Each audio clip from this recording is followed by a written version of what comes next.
Hello everyone.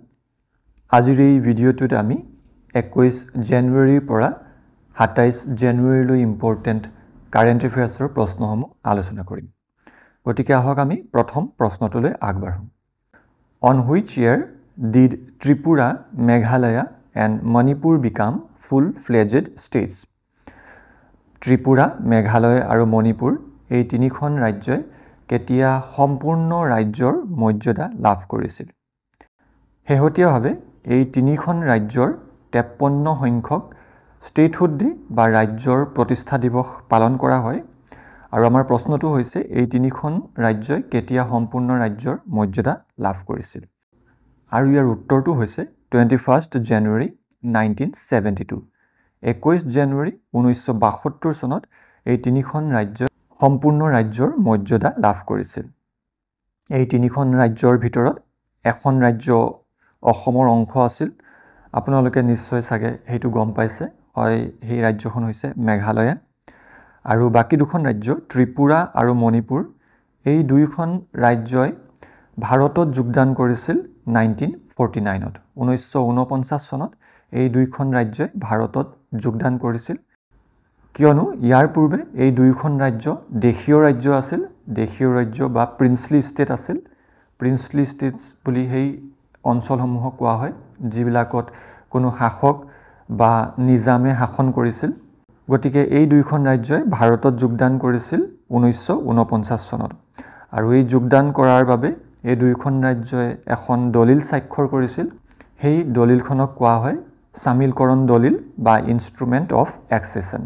কেতিয়াবা প্ৰশ্ন হ'ব পাৰে যে কোনজন ৰজাই মণিপুৰৰ হৈ চামিলকৰণৰ দলিলত স্বাক্ষৰ কৰিছিল? আৰু ইয়াৰ উত্তৰটো হৈছে মহাৰাজ বুধচন্দ্ৰ। মহাৰাজ বুধচন্দ্ৰই মণিপুৰৰ হৈ চামিলকৰণৰ দলিলত স্বাক্ষৰ কৰিছিল। আৰু ত্ৰিপুৰাৰ হৈ মহাৰাণী কাঞ্চন প্ৰভা দেৱী। মহাৰাণী কাঞ্চন প্ৰভা দেৱীয়ে এই ইনষ্ট্ৰুমেণ্ট অফ এক্সেছন বা চামিলকৰণৰ দলিলত স্বাক্ষৰ কৰিছিল। আৰু এই তিনিখন ৰাজ্যক ৰাজ্যৰ মৰ্যাদা দিয়া যিখন আইন আছিল, সেই আইনখনৰ নাম আছিল north eastern region reorganisation act 1971। North eastern region reorganisation act 1971। Next প্ৰশ্ন, what is Parakram Diwas celebrated for? পৰাক্ৰম দিৱস কিয় চেলিব্ৰেট কৰা হয়? গতিকে 23 জানুৱাৰী তাৰিখে পৰাক্ৰম দিৱস আমি উদযাপন কৰোঁ। আৰু এই পৰাক্ৰম দিৱস উদযাপন কৰাৰ কাৰণটো হৈছে নেতাজী সুভাষ চন্দ্ৰ বসুক সন্মান দিয়াৰ অৰ্থে তেখেতৰ এই দিনটোত জন্ম হৈছিল। 23 জানুৱাৰী তাৰিখে তেখেতৰ জন্ম হৈছিল আৰু তাৰ বাবেই আমি পৰাক্ৰম দিৱস উদযাপন কৰোঁ।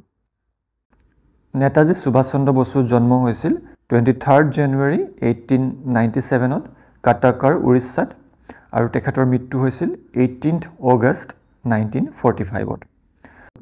সুভাষ চন্দ্ৰ বসু সম্বন্ধে অন্যান্য কিছুমান তথ্য আমি চাব বিচাৰোঁ, কিয়নো সুভাষ চন্দ্ৰ বসু সম্বন্ধে গভৰ্ণমেণ্টৰ প্ৰিভিয়াছ এক্সামবিলাকতো বিভিন্ন প্ৰশ্ন অহা দেখা যায়। তেখেত ইণ্ডিয়ান নেশ্যনেল কংগ্ৰেছৰ প্ৰেছিডেণ্ট হৈছিল, ইণ্ডিয়ান নেশ্যনেল কংগ্ৰেছৰ সভাপতি হৈছিল 1938ত।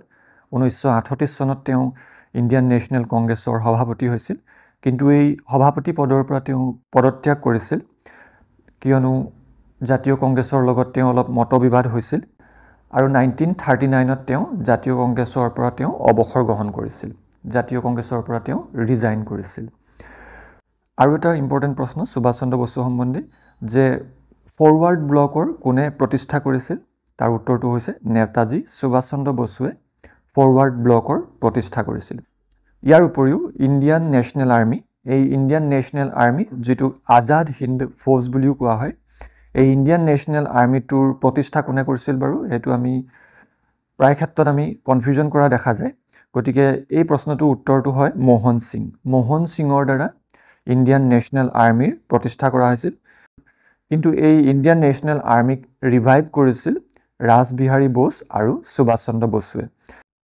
এই ইণ্ডিয়ান নেশ্যনেল আৰ্মিৰ যিটো দায়িত্ব বোছে গ্ৰহণ কৰিছিল 1943ত গ্ৰহণ কৰিছিল এই ইণ্ডিয়ান নেশ্যনেল আৰ্মিৰ দায়িত্ব। এই ইণ্ডিয়ান নেশ্যনেল আৰ্মিটো প্ৰতিষ্ঠা কৰা হৈছিল ছিংগাপুৰত প্ৰতিষ্ঠা কৰা হৈছিল। সুভাষ চন্দ্ৰ বসুৰ এটা ফেমাছ শ্লোগানো আছে। তেখেতে কৈছিল give me blood and I shall give you freedom. অৰ্থাৎ হিন্দীত এই বুলি কোৱা হয় তুম মুঝে খুন দো मैं तुम्हें आज़ादी दूंगा তুমি মোক তেজ দিয়া মই তোমালোকক স্বাধীনতা দিম এই স্লোগানটো নেতাজী সুভাষ চন্দ্ৰ বসুৱে প্ৰদান কৰিছিল ওকে নেক্সট প্ৰশ্ন when is national girl child day celebrated in India ভাৰতত ৰাষ্ট্ৰীয় কন্যা দিৱস কেতিয়া পালন কৰা হয় আৰু ইয়াৰ উত্তৰটো হৈছে জানুৱাৰী 24 24 জানুৱাৰী তাৰিখে ভাৰতত ৰাষ্ট্ৰীয় কন্যা দিৱস পালন কৰা হয় গাৰ্ল চাইল্ডৰ কাৰণে অসম গভৰ্ণমেণ্টে লোৱা কিছুমান ইনিচিয়েটিভছ বা স্কিমছ আমি এই ক্ষেত্ৰত উল্লেখ কৰিব বিচাৰোঁ নিযুত মইনা এখন স্কিম যিখন গাৰ্ল চাইল্ডৰ কাৰণে লোৱা হৈছে বেটি বচাও বেটি পঢ়াও আৰু এখন ইম্পৰ্টেণ্ট স্কিম হয় সুকন্যা সমৃদ্ধি যোজনা পোষণ অভিযান এইসমূহ স্কিম গাৰ্ল চাইল্ডৰ সুৰক্ষাৰ কাৰণে বা গাৰ্ল চাইল্ডৰ এম্পাৱাৰমেণ্টৰ কাৰণে অসম গভৰ্ণমেণ্টে লৈছে Which district of Assam is proposed to be developed as the second capital? গতিকে শেহতীয়াভাৱে অসমৰ CM গণৰাজ্য দিৱসৰ দিনা অসমৰ এখন দ্বিতীয় ৰাজধানী প্ৰতিষ্ঠা কৰাৰ কথা ঘোষণা কৰে আৰু সেই ৰাজধানীখনৰ নামটো হৈছে ডিব্ৰুগড় ডিব্ৰুগড়ক অসমৰ সেকেন্ড ক্যাপিটেল হিচাপে প্ৰতিষ্ঠা কৰাৰ ঘোষণা কৰা হয় 26 জানুৱাৰী তাৰিখে আৰু এই ডিব্ৰুগড়তে এটা সেকেন্ড assembly complex প্ৰতিষ্ঠা কৰাৰো ঘোষণা কৰা হয় Who among the following has been awarded the Padma Bhushan from Assam শেহতীয়াভাৱে অসমৰ পৰা 5 জন ব্যক্তিক পদ্ম এৱাৰ্ড সমূহ প্ৰদান কৰা হয় তাৰে এজন ব্যক্তিক পদ্ম ভূষণ প্ৰদান কৰা হৈছিল গতিকে এই ব্যক্তিজনৰ নামটো কি অৰ্থাৎ কোনজন ব্যক্তিয়ে অসমৰ পৰা পদ্ম ভূষণ লাভ কৰিছে তেখেতৰ নামটো হৈছে যতীন গোস্বামী যতীন গোস্বামী সত্ৰীয়া ডান্সৰ লগত জড়িত আৰু অন্যান্য 4 জন ব্যক্তিকো অসমৰ পৰা পদ্মশ্ৰী বঁটা প্ৰদান কৰা হয় তেওঁলোকৰ নামবিলাক হৈছে অনিল কুমাৰ বড়ো গীতা উপাধ্যায় জয়নাচৰণ বাথাৰী আৰু ৰেবকান্ত মহন্ত তেওঁলোকক অসমৰ পৰা পদ্মশ্ৰী প্ৰদান কৰা হয় গতিকে এইবাৰ অসমৰ পৰা 5 জন ব্যক্তিক পদ্ম বঁটাসমূহ প্ৰদান কৰা হয় পদ্ম ভূষণ প্ৰদান কৰা হৈছিল যতীন গোস্বামী আৰু বাকি কেইজন হৈছে পদ্মশ্ৰী এৱাৰ্ডী অনিল কুমাৰ বড়ো গীতা উপাধ্যায় জয়নাচৰণ বাথাৰী আৰু Rebakanta Mahanta next question What is the gross state domestic product of Assam for the financial year 2023-24 2023-24 বৰ্ষৰ কাৰণে অসমৰ GSDP পৰিমাণ কিমান হয় ইয়াৰ শুদ্ধ উত্তৰটো হৈছে 5.70 লাখ কৰৰ 5.70 লাখ কৰৰ হৈছে অসমৰ GSDP 2023-24 বৰ্ষৰ বাবে next question What is the theme for Republic Day 2025 2025 বৰ্ষৰ যেটো গণৰাজ্য দিৱস এই গণৰাজ্য দিৱসৰ থিমটো কি আছিল আৰু ইয়াৰ থিমটো আছিল স্বনিৰ্মাণ ভাৰত বিৰাসত और विकास স্বনিৰ্মাণ ভাৰত বিৰাসত और विकास এটো আছিল 2025 বৰ্ষৰ ৰিপাব্লিক ডেৰ থিমটো ৰিপাব্লিক ডেৰ লগতে জড়িত আমাৰ অন্যটো প্ৰশ্ন হৈছে who was the chief guest of India's republic day celebration in 2025 গতিকে এই 2025 বৰ্ষৰ ৰিপাব্লিক ডেৰ আমাৰ চিফ গেষ্ট আছিল মুখ্য অতিথি আছিল প্ৰবোও সুবিয়ান্টো ইণ্ডোনেছিয়াৰ প্ৰেসিডেন্ট হয় আমাৰ অন্যটো প্ৰশ্ন ৰিপাব্লিক ডেৰ লগতে জড়িত Which state won the Best W Award in the Republic Day Parade 2025?